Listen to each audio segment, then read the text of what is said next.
राजधानी रायपुर के जगन्नाथ मंदिर में धूमधाम से मनाया जाएगा इस वर्ष भी रथ यात्रा, जहां प्रदेश के पहले नागरिक महामहिम राज्यपाल पहले सेवादार के रूप में शामिल होंगे। वहीं प्रदेश मुखिया के साथ साथ मंत्रिमंडल के मंत्री और विधायक भी शामिल होंगे। रथ यात्रा के 14 दिन पहले भगवान जगन्नाथ क्वारंटीन हो जाते हैं। भगवान बीमार रहते हैं और भगवान का इलाज चल रहा होता है, जहां इस काल में तमाम जगन्नाथ मंदिरों में पट बंद रहते हैं। भगवान इन 14 दिनों तक मंदिरों में दर्शन नहीं देते और 14 दिन बाद जब भगवान स्वस्थ होंगे तो भगवान जगन्नाथ बलभद्र और सुभद्रा तीनों रथों में सवार होकर अपनी मौसी के यहाँ जाएंगे, जिसे ही रथ यात्रा के रूप में मनाया जाता है। ये पवित्र रथ यात्रा 27 जून को बड़े धूमधाम से रायपुर के गायत्री नगर मंदिर में मनाया जाएगा।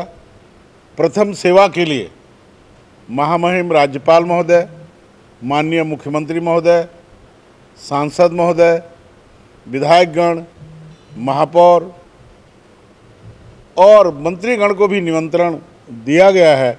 मैं सबसे निवेदन करता हूं कि अधिक से अधिक संख्या में आएं। रथ यात्रा का महत्व, रथ यात्रा क्यों होता है? आप लोगों ने पूछा। रथ यात्रा है भगवान स्नान पूर्णिमा के दिन भक्तों के आग्रह पर आध्यात्मिक स्नान करने के कारण वो बीमार पड़ जाते हैं, उनको बुखार हो जाता है। आज तीसरा दिन है। आज से उनको वैद्यराज द्वारा जड़ी बूटी काढ़ा पिलाया जाएगा और आज की भाषा में यदि कहें तो भगवान 14 दिन के लिए क्वारंटाइन हो गए हैं। ये आदिकाल से चला आ रहा है।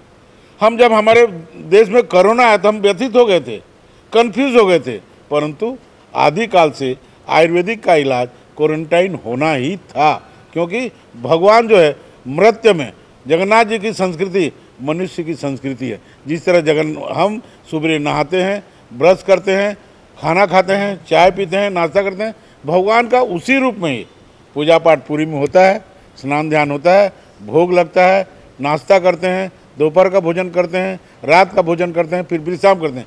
जिस तरह मनुष्य अपने हिसाब से नित्य दिन का प्रतिदिन का सुख सुविधा उपयोग करता है, भगवान भी उसी रूप में करते हैं, क्योंकि भगवान के क्रिया को मनुष्य ने अपने शरीर में ढालने का प्रयास किया है। इसीलिए हम भी उसी लाइन में चलते हैं। तो रथ यात्रा में महामहिम राज्यपाल आएंगे, प्रथम सेवा करेंगे, सोने के झाड़ू से रास्ते की सफाई करेंगे, माननीय मुख्यमंत्री जी भी साथ में रहेंगे, सभी भक्तगण रहेंगे। हमारे 365 मंदिर के सदस्य, वो सबको आमंत्रित किया गया है और गाजे बाजे के साथ इस समय भव्य स्वरूप में रथ यात्रा निकलेगी।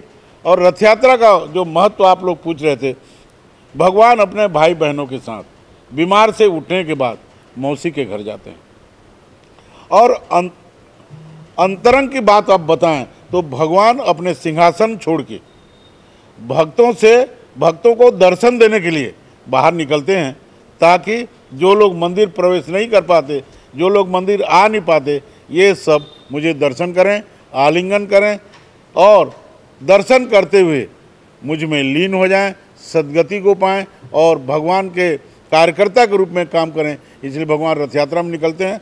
मौसी के घर का वरदान के बारे में आपको बताऊं कि राजा को वरदान मिला प्रथम सेवा का।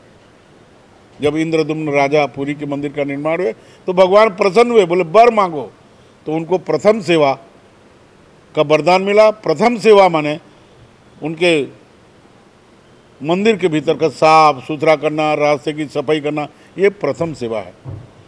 तो जब वरदान मिला तो गुंडीचा रानी इंद्रदुम्न की पत्नी दुखी हुई, बोले मैं इतना आपका सेवा करूँ, प्रभु मेरे को कुछ वरदान नहीं दिए। तो उनको वरदान दिया गया था कि मैं साल में 9 दिन आपके घर में उसी तरह रहूँगा जिस तरह श्री मंदिर पुरी धाम मंदिर में रहता हूँ। इसीलिए इसको गुंडीचा यात्रा भी कहते हैं, बाहुड़ा यात्रा, रथ यात्रा भी कहते हैं। उसके बाद बाहुड़ा यात्रा होता है। तो उनको वरदान दिया गया था और बताते हैं कि इस पीरियड में अधिक पुण्य मिलता है, तो इसलिए रथ यात्रा का आयोजन होता है। रथ यात्रा में भगवान जाते हैं मौसी के घर, 9 दिन रहते हैं और 10वें के दिन बाहुड़ा रथ होता है, वापस आते हैं। अभी जो 15 दिन भगवान बीमार हैं, इसमें भी लोगों को दर्शन करने आना चाहिए। जैसे हमारा व्यक्ति कोई आईसीयू में भर्ती है तो उसको हम देखने जाते हैं, भले मिले नहीं मिले, हॉस्पिटल में जाके परिजनों से चर्चा करके बोलते हैं भी स्वास्थ्य कैसा है। तो सबको आना चाहिए। इस पीरियड में जो आता है वो भगवान के करीब रहता है, भगवान का ज़्यादा आशीर्वाद पाता है। इसलिए मैं सभी जनों से निवेदन करता हूँ कि भगवान का स्वास्थ्य की जानकारी लेने के लिए सब आएँ और उनका हाल चाल जाने और आशीर्वाद प्राप्त करें। जय जगन्नाथ। CCN शार्प न्यूज के लिए ब्यूरो रिपोर्ट।